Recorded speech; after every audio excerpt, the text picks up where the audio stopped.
Well, hello everyone. Late start today. It's already afternoon. I'm hopping around the country quite a bit these days, so schedule and routine is not something in my field. Is it the full moon today? Full moon in Scorpio today and tomorrow. Let's see what happens.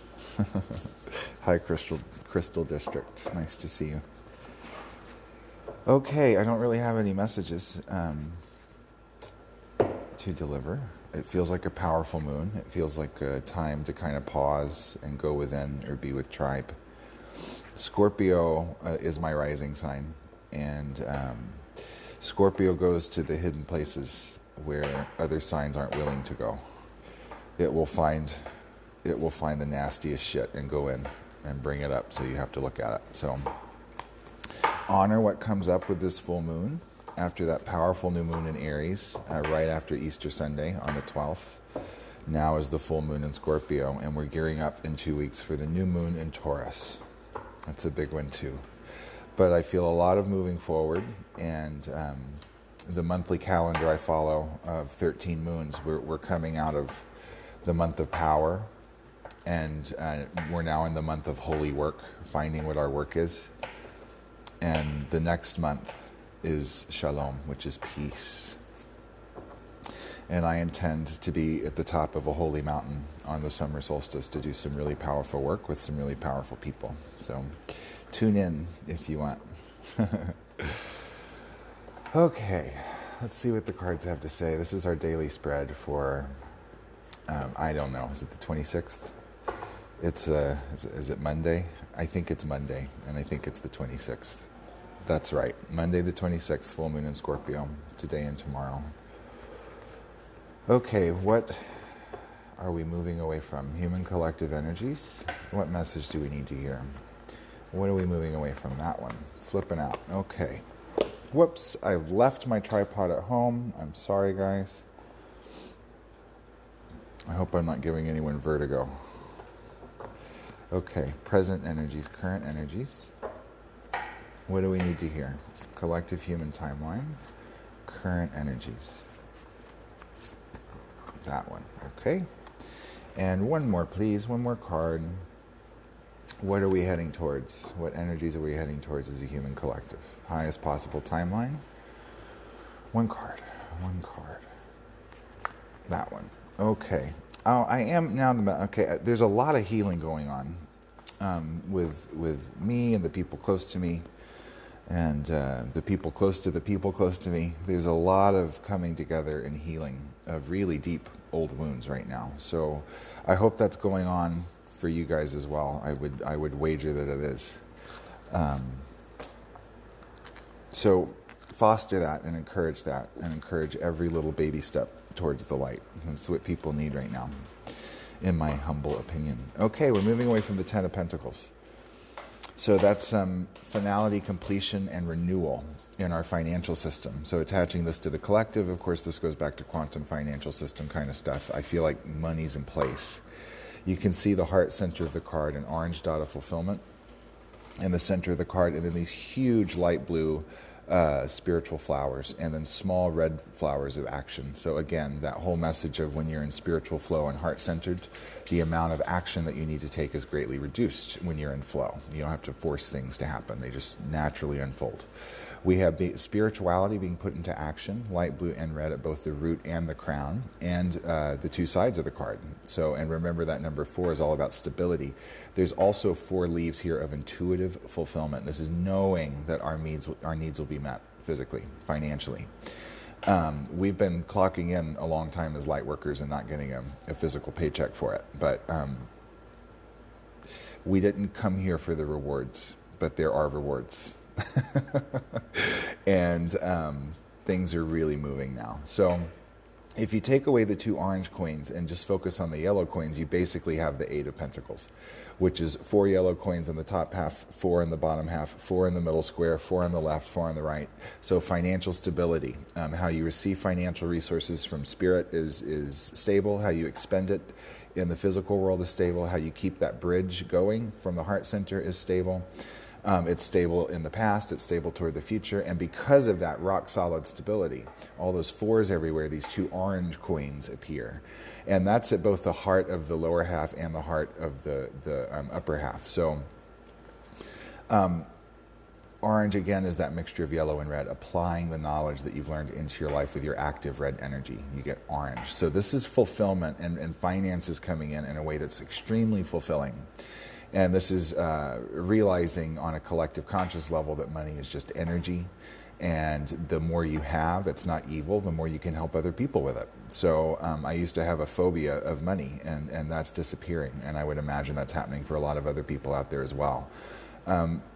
Remember, old souls have a lot of lifetimes under their belt, and one of those lifetimes may have included a vow of poverty, relinquishing all physical possessions. Those vows that you make that are attached to your soul, they're very powerful, and they can show up in current lifetimes. So eating disorders, money problems, things like that are very often attributed to starving to death in a past life, or vowing to be poor and choose poverty. So not this lifetime. That's not the rules for this one. So maybe investigate that if you're fighting some of those problems, and ask your dream state to give you some clarity at the root of the issue. Because now we're in the Chariot, number 7, Major Arcanum 7. 7 is the number of courage, spirituality, exploration, and wisdom. The Chariot resembles fast movement forward on your spiritual path.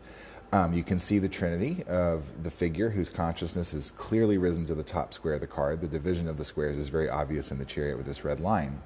Now, he has some cognitive dissonance, these two yellow faces on his shoulders. There's something that needs to be reconciled. And our shoulders are where we carry a heavy burden, something that needs to be lifted. So if you have shoulder pain, it means you're carrying something that's too heavy, and you need to unburden yourself. In this card, the two faces represent the cognitive dissonance, something that needs to be reconciled mentally. We are guided by our star family. The 12 stars appear in the canopy of dark blue and orange, intuitive fulfillment. We know that we're guided and protected. What holds this canopy up is our 4 pillars. The 4 pillars of our spiritual intuition and all the ingredients for orange. Yellow, intellect, and then red, inspired energy to apply it into your life. I'm seeing a lot of rebirth in the solar plexus in personal readings and collective readings. This green around where the solar plexus is, that's rebirth of our will, rebirth of our mission. Perhaps some of us know what our mission is now, and we're ready to do it. And just knowing what to do can light a fire and get you ready to go to work. I'm certainly feeling that way. I hope you guys are too. In his hand, you can barely see it, he's carrying the cosmic egg with him. There's one little bit of the white shell. You can barely see it. And again, the cosmic egg is that soul's mission that you have to carry throughout the whole series of the major arcana.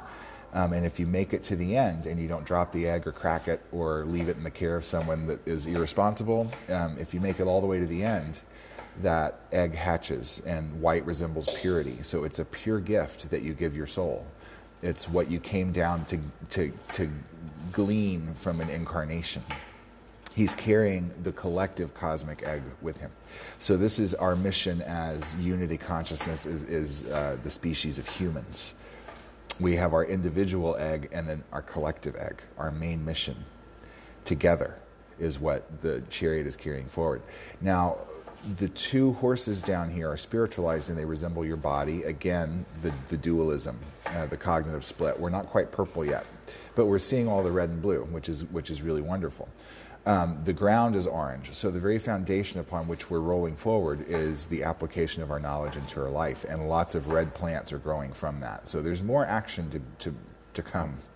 The flesh-colored carriage, of course, represents the physical body, and it's rolling forward on these yellow wheels with red spokes. So it's our intellect and our learning is the wheel that's moving us forward. So they make the trinity, the triangle, and they're both looking towards the past. Keep reading backwards. So they're looking back at the physical world.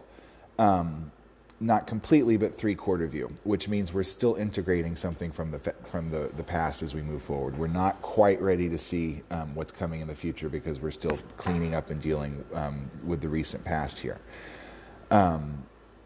Being the Ten of Pentacles over here, maybe we're finding the resources that we need to get going. And we're integrating that. I love, he's the only figure that has a spiritual crown. So this is divine downloads and then being activated with the red band before it enters the flesh. So we're getting divine downloads on what to do, and we're getting the resources to complete what we came here to do. That's what I'm feeling. I feel it personally and collectively. I know what's going on. Okay, near future, Queen of Pentacles. So we're bookending by Pentacles. The whole reading is 10 plus 7, which is 8. It's an 8. Okay, so receptive action is the number of the whole 3-card spread. She's royal, the Queen of Pentacles, but you can see, like, she's a bitch. You can totally see. She's just completely unhappy, staring at this huge coin that she has with all of her royal garb. This symbolizes having all the money in the world and not being happy. But she has all of the ingredients within her. There's even a large swath of purple right here on the card. She has everything within her to create her own happiness. But she has to realize it doesn't come from wealth or the third dimension. If she could only see around this coin and not just open up her peripheral vision, she would be seeing so much more. And I think she'd be wearing a smile on her face.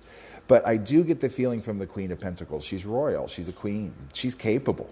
She's entirely capable. She's just enmeshed and mired in the third dimensional world. She drank the Kool-Aid and fell asleep, is what I believe.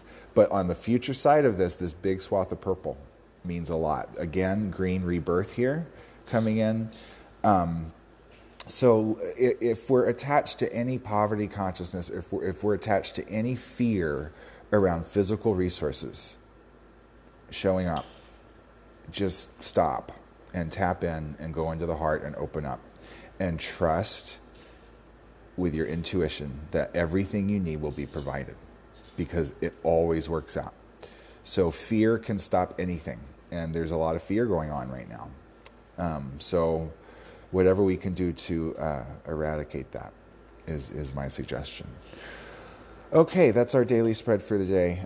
Love the Chariot card. Feeling that energy a lot. And if you want a personal reading with me, you can book one. Facebook link is in my bio. I am doing personal readings. I'm back online, and I am answering schedules and all that stuff. So thank you for being here. Thank you for watching, sharing, subscribing, following, all of that good stuff. And thank you for breathing and emanating love. I'll be back tomorrow. It's Tarot by Keyth.